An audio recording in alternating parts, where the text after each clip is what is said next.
Two battery failures, one double breakdown, and a championship lead that looks a lot thinner than the numbers suggest. Mercedes sit on 333 points, 78 clear of Ferrari, with both their drivers leading the standings. On paper, it looks completely untouchable. But Lewis Hamilton just pointed at the one crack that could bring the whole thing down. He expects both Antonelli and Russell to take engine penalties before this season ends. And if he is right, that 78-point wall starts falling apart at Spa. The prediction carries real weight, and here is why. A pattern is already 3 failures deep, and every one of them traces back to the same place, the same corner of the same power unit. These new engines lean harder on their batteries than anything the sport has raced before, and this year, that battery is the thing that keeps letting go. Let me walk you through all 3 failures, because once you see them lined up, Hamilton's warning stops sounding like a jab at his old team and starts sounding like a stopwatch. It begins in Canada. George Russell is leading the race. Out front, controlling the pace, roughly a third of the way in, doing everything right. Then the Mercedes just switches off underneath him. No warning, no slow fade, no cloud of smoke. The car simply stops making power and rolls to a stop. The cause is the battery, and there is nothing soft about it. This is a total failure, heat damage buried inside the unit, the kind of damage that says the part cooked itself from the inside out.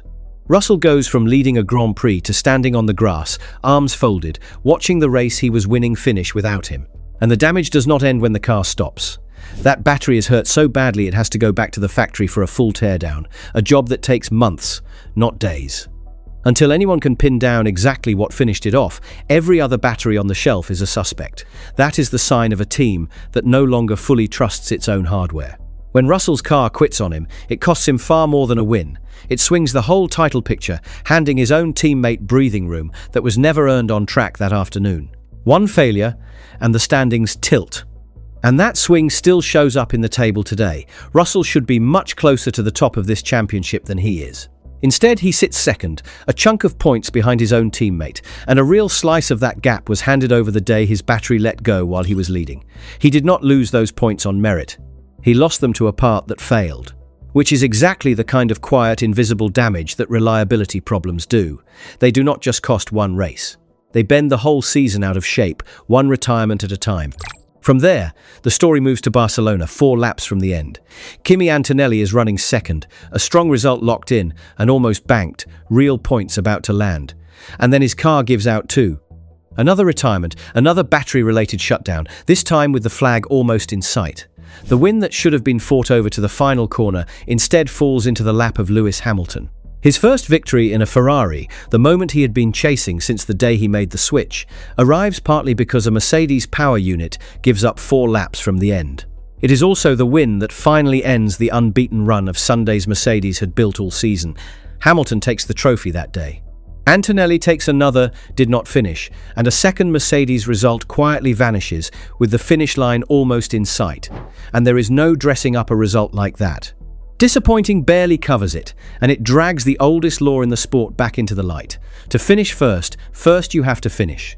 2 failures now, 2 different drivers, 2 different weekends. If it stopped there, you could maybe call it rotten luck. It does not stop there. China is where it stops looking like luck and starts looking like a family trait. McLaren, the team chasing hard behind both Mercedes and Ferrari, runs Mercedes power units in the back of their cars. And in China, both McLaren machines fail to even start the race. Lando Norris and Oscar Piastri, 2 separate cars, 2 separate battery faults on the very same afternoon. It is the first time McLaren has suffered a double did not start since 2005. 2 decades gone, wiped out before the lights even go out. And it has not only been McLaren feeling it, other Mercedes-powered teams have brushed up against the same electrical gremlins at points this year, which tells you the trouble lives in the engine itself rather than in any one team's garage. Sit with what that means. This is no longer just a problem for the Mercedes Works team. It is a Mercedes engine problem, and it is reaching every car that carries one. 3 cars, 3 batteries. Different teams, different circuits, the same wide area of the same power unit. The failures all trace to the same part of the battery, and the fix is coming in stages, weekend by weekend, while the season refuses to stop and wait for it. A design fault being patched on the move, and patched in stages means, plainly, the fix is still incomplete. The battery keeps breaking this year for a very specific reason. This generation of power unit asks far more of its electrical side than any before it. The battery does more work, carries more load, and runs hotter for longer across a lap. Push any component that hard for that long, and the failures do not arrive as a surprise, they arrive as a bill. Mercedes built one of the great engines of the last era. This year, the part doing the heaviest lifting is the part that keeps giving out, and no amount of raw speed elsewhere in the car can cover for a battery that refuses to finish a race. This story does not start with a quote in a paddock. It starts with a battery, and with a rule almost nobody outside the sport thinks about until it blows up a title race. Hamilton's own read on it is blunt. Engines across the whole grid have had more problems this year than they normally would, and he does not claim to know exactly where things stand on the battery side for George and for Kimi, his old teammates. But at some point, he expects there has to be a penalty, because a driver only carries so many battery components through a season before the pool runs dry. He is vague on the exact number, and he is right to be, because he is guessing at his old team's private numbers from the outside. But the thinking underneath the guess is rock solid. And the reason a rival driver is even doing this math out loud comes down to one thing. Hamilton knows exactly how the allowance works, because he spent 12 years inside that garage, winning titles with the same badge on the nose. There is a strange mirror image to it too. Hamilton left for Ferrari. Antonelli took his old seat. And now Hamilton is the one telling the world that the car in that seat is heading for a grid penalty after already winning a race the day its battery failed. Think hard about who is giving this warning. Remember who is talking here. This is the man leading Ferrari's charge, the driver who already collected a win the last time one of these batteries let go. And he is calmly telling the world, on camera, that his old team is sitting on a problem they cannot fully control. He is a direct rival. He gains if he is right. And Hamilton has a reputation that fits the moment. When he senses weakness, he goes for it. This is exactly that. Out in the open, for everyone to hear. And notice how carefully he lands it. He does not gloat, and he does not twist the knife. Instead, he puts it almost as a comment about the whole grid. Engines having a harder year than usual, before narrowing it down to the two cars ahead of him. That calm tone is what makes it land. A wild claim is easy to wave away. A calm, exact one, from someone who knows the machines inside out, is much harder to ignore. He is reading a gauge, calm and cold about it. That is what should worry Mercedes more than any single retirement. Because Hamilton is doing more than going back over a problem that got quietly tidied away. He is making the call before the race that might prove him right has even begun. Let me lay out the rule he is leaning on, because this is the machine that drives the whole story. Every driver gets a fixed pool of power unit parts for the full season, not endless. A set number of each component, and the battery, the energy store, is one of the tightest pieces of all. For this season, a driver is allowed just 3 energy stores for the entire year. 3. That is the whole allowance across more than 20 races, from the opening round to the final one. Go past that limit, and the penalty is automatic. There is no arguing it. The first time a driver goes over the allowance on a single component, they take a 10-place grid drop. Every time after that, another 5 places. Stack enough of them onto one weekend, and the driver simply starts from the very back. No appeal, no way around it. And here is the part that stings looking forward. The rules tighten again next year, squeezing that battery allowance down even further, which means every part burned now is a part that will be even harder to replace later. Now, hold that rule up against what is already happening on the 2 silver cars. Heading into the British Grand Prix, both Mercedes drivers have already worked their way to the ceiling on more than one part of the power unit. Russell and Antonelli are each sitting at the limit on the energy store, and on another key piece of the system too. Not near the limit, on it. Which brings us to the single detail that decides everything. When a battery fails the way Russell's did in Canada, the question that matters is whether that part can ever be used again. If it is damaged beyond saving. And remember, Mercedes shipped his away for a teardown, then it drops out of the pool for good, which means the driver is suddenly down to the bone. One more failure, and there are no legal parts left at all. And the moment they are forced to bolt in a fresh one, the penalty fires. The grid drop stops being a risk they might take. It becomes the only door left open. Now add in how much season is left. More than a dozen races still to run. Every one of them another chance for a battery to give out. Another weekend of heat and stress, loaded onto parts that are already at their ceiling. Reliability is a game of odds, and the more races you stack on a component that is already failing across 3 different cars, the closer those odds creep toward a sure thing. Hamilton is betting on cold math that only runs in one direction, the kind that almost never reverses. That is the trap in a single breath. 3 batteries allowed, 3 already failing across the Mercedes engine family, 2 drivers already pinned at the limit. This countdown is real. It is running as we speak, and every clean lap either car finishes is a lap closer to the edge, not a lap further from it. And that flips the usual story of a dominant season on its head. Normally a team leading both championships wants the season to be long. More races, more chances to turn their lead into trophies. For Mercedes right now, the calendar is working the other way. Every race that passes without a failure brings no relief. It is one more roll of the dice survived, with the pool of spare parts a little thinner than the race before.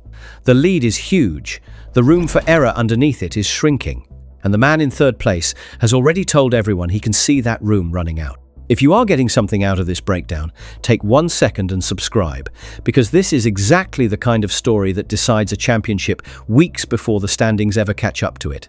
Off the track, the championship table is quietly building the most brutal version of this story. Run your eye down the table after Silverstone.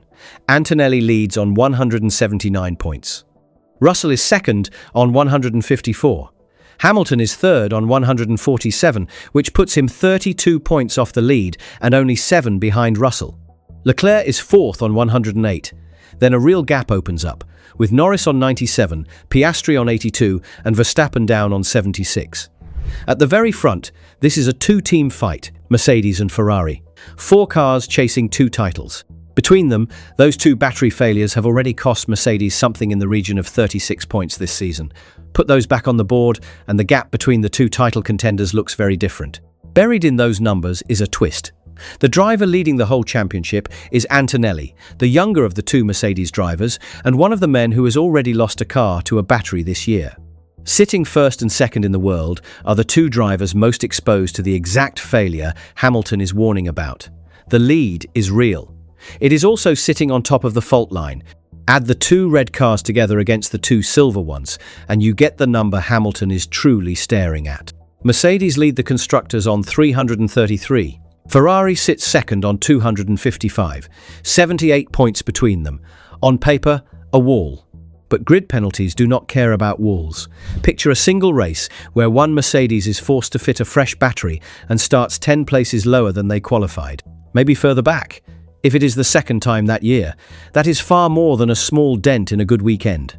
That is a driver who should be on the podium clawing through the midfield instead, dropping points on the driver's table and the constructor's table at the very same time. While 2 Ferraris drive calmly past into the exact places he just gave up. Every place he drops is a place they gain. The swing lands twice. The points math is merciless once you look at it closely. Only the top 10 finishers score at all. A podium is worth a haul that can shape a title race. A finish down in 11th or 12th is worth exactly nothing. So a grid penalty does not just cost a Mercedes a few positions on Saturday. It can drag a driver from a comfortable points haul all the way down to 0 on Sunday. At the same weekend, a Ferrari picks up the podium that silver car should have taken. That is a 2-way swing of the biggest kind, and it can happen in the space of a single Sunday afternoon. Do it once, and the gap tightens. Do it to both drivers across more than one weekend in the back half of a long season, and 78 points stops being a wall. It becomes a lead with a slow leak in it. That is exactly why Hamilton sees his own job the way he does. His focus is on holding on, banking every point Ferrari can get their hands on, and doing everything right, even on the weekends when the win itself is out of reach. His plan is simpler than outrunning the fastest car on the grid. He just wants to be the one still standing when its reliability finally sends the bill. This is where the 2 teams split in a way that matters. The failures piling up belong to the Mercedes engine family. Ferrari's own package has not shown the same pattern of batteries letting go, which is the whole reason Hamilton can afford to bet on breakdowns rather than pure speed. He only needs his own car to keep finishing, while the silver ones gamble with parts they are running out of. Beating Antonelli over a single lap is beside the point.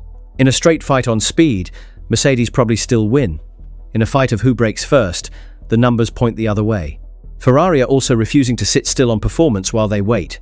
They have been among the most aggressive teams on upgrades all season, bringing new parts race after race, fast enough to draw sharp comments from rivals about how quickly they are spending. The message underneath is familiar.